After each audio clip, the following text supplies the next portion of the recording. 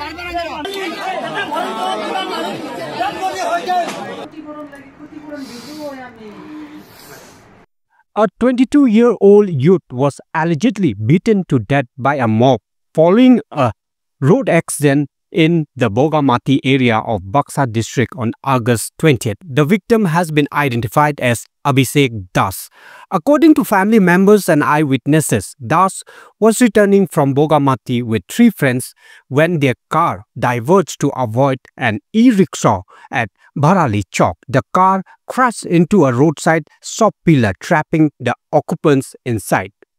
While his friend remained stuck, Abhishek managed to escape through the sunroof. His grandfather recounted a harrowing sequence of events, alleging that instead of receiving help, Abhishek was confronted by e-rickshaw owner and the shopkeeper. They reportedly surrounded him, brutally assaulted him with a rod and dragged him nearly 50 feet from the crash site before he collapsed in critical condition. The other 3 passengers were also allegedly attacked and left injured.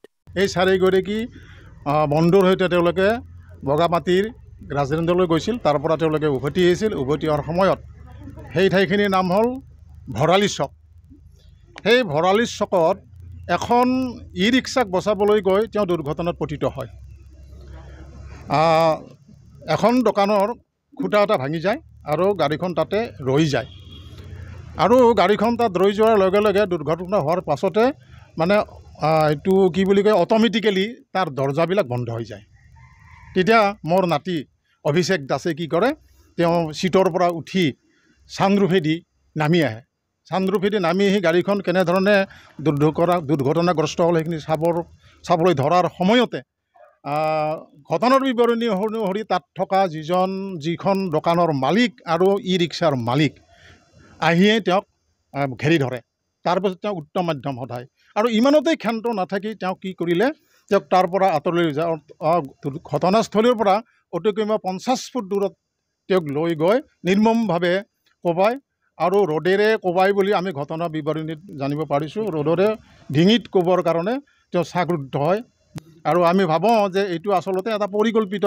কাৰণ ঘটনাস্থলীত মৃতদেহটো পৰি থাকিব লাগিছিল মৃতদেহটো পৰি আছে গৈ মূৰ্খ অৱস্থাত পৰি আছে গৈ 50 ফুট ঘটনাস্থলীৰ পৰা দূৰত গতিকে তেওঁলোকৰ এইটো ইচ্ছাকৃত পৰিকল্পিত হত্যাকাণ্ড বুলি আমি ভাবোঁ যে এই ঘটনাৰ উচিত তদন্ত হ'ব লাগে আৰু উচিত তদন্তৰ লগতে ঘটনাৰ তদন্ত ক্ষিপ্ৰতৰ হ'ব লাগে ক্ষিপ্ৰতৰ হৈ দোষীয়ে উপযুক্ত শাস্তি পাব লাগে এইটো আমাৰ পৰিফলৰ পৰা আহ্বান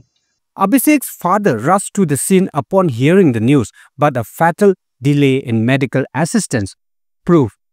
unfortunate. With the nearest hospital being several kilometers away and the ambulance arriving late, Abhishek succumbed to his injuries while being transported for treatment. News Desk, Hub News.